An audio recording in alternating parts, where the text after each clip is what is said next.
ကိုနည်းနည်းမိုးတော့အလင်းရောက်လို့အိယာကထားလိုက်ရင်ဆန္ဒပြုလိုက်ဘယ်လိုဆန္ဒပြုဘဝတုသဗ္ဗမင်္ဂလာမင်္ဂလာအပေါင်းနဲ့ခမြောင်းပြည့်စုံပါစေကောင်းမြတ်တဲ့မင်္ဂလာတွေကျွန်တော်တဏ္ဍာမှာဖြစ်ပါစေအများတ attva တွေမှာလည်းပဲဖြစ်ပါစေဘလောက်ကောင်းတဲ့ဆန္ဒလားနော်သူများကိုနှိပ်စက်ဖို့ပါရလားဒီထဲမှာ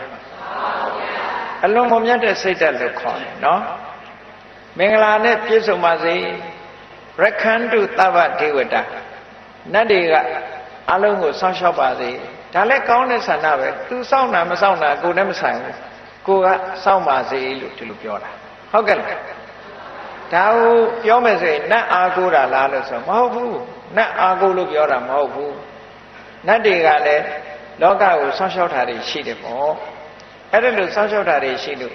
နတ်တွေကအမှတ်တမဲ့မနေပဲနဲ့စောင့်ရှောက်ကြပါစေနတ်ကသာစောင့်ရှောက်တာလားဆိုတော့လူချင်းရောမစောင့်ရှောက်ဘူးလား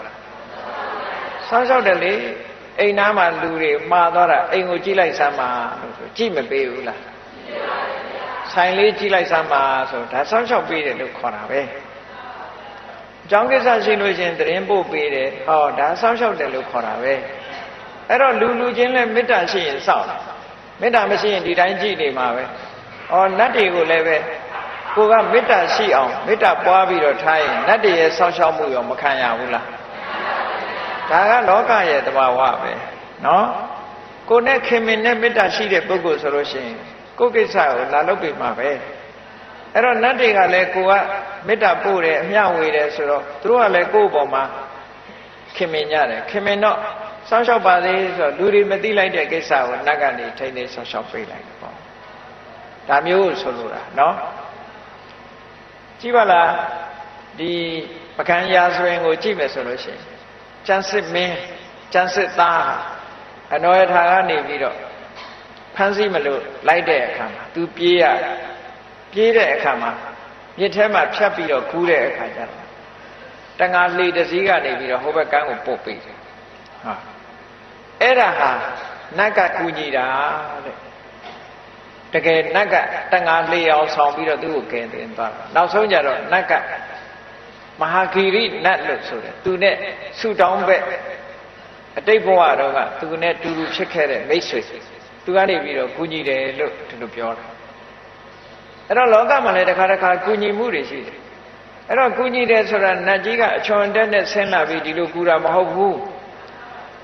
အဲ့ဒါလို့ဆိုရင်လည်းလူကကြောက်ပြီးတော့ပြေးမှာလေနတ်မြင်လူကမကြောက်ဘူးမထင်နဲ့ကြောက်ပြီးပြေးမှာပဲအဲ့ဒါကြောင့်မလို့နတ်မြင်တဲ့အခါကျတော့လူတွေဟာကြောက်လာမှာဆိုတော့နတ်တွေကလည်းလူတွေကိုကူညီတဲ့အခါမှာလူတယောက်ယောင်ပဲဆောင်ပြီးတော့ကူညီတာပါဒီလိုဆိုတာနော်ကိုကနေဘူးထဲမှာရက်ပြီးတော့ကားဆောင်နေတယ်ဘာစကားကမလာနိုင်ဘူးသွားချင်နေတယ်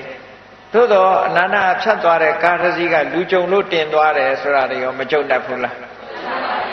အေးနတ်ကမတယ်ဆိုတာတခါတည်းအဲ့ဒါမျိုးလို့ပြောတာနော်ကိုသွားကျင်တဲ့ကိစ္စတစ်ခုကိုလို့ချင်တာလေးတစ်ခုဟာတခါတလေရှော့ရှော့ရှူရှူနဲ့ကုညီမဲ့လူနဲ့သိသည်ဖြစ်စေမသိသည်ဖြစ်စေကိုကုညီသွားတဲ့လူတွေနဲ့ကြုံတတ်တယ်ကောအဲ့ဒါကြောင့်မလို့ရခန္တုသဗ္ဗဒေဝတာနတ်တွေကစောင့်ရှောက်ပါစေကုညီပါစေသဗ္ဗဗုဒ္ဓ ानु ဘဝေနသရတုခိပွန်တုတေ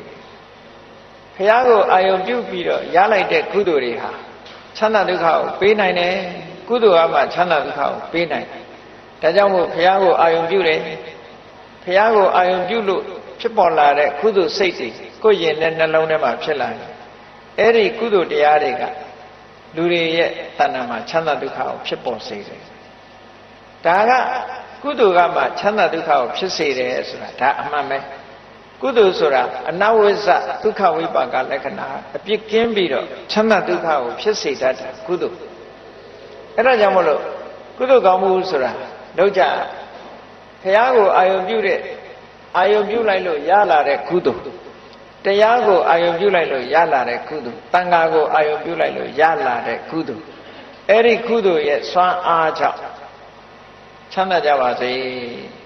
ဒီလိုဆိုတာအဲ့တော့အဲ့ဒါလို့ဘုရားတရားတန်ခါမနဲ့မိုးလင်းတဲ့အချိန်လေးမှာဘုရားတရားတန်ခါယရဏသုံးပါးကိုအာယုပြုလိုက်မယ်ဆိုရင် မင်္ဂလာတွေလည်းဖြစ်လာမယ်နတ်တွေကလည်းကိုယ်ဆောက်ရှောက်လာမယ်ချမ်းသာဒုက္ခဆိုတာလည်းရလာနိုင်တယ်လို့အကြောင်းတရားတွေကိုပြောပြမလို့ရင်တော့မရဘူးပေါ့နော်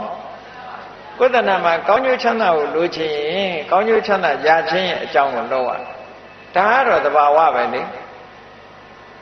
ဒါကတော့သဘာဝမလုပ်လို့ကတော့ဘာမှမရဘူးဆိုတာသိချတာပေါ့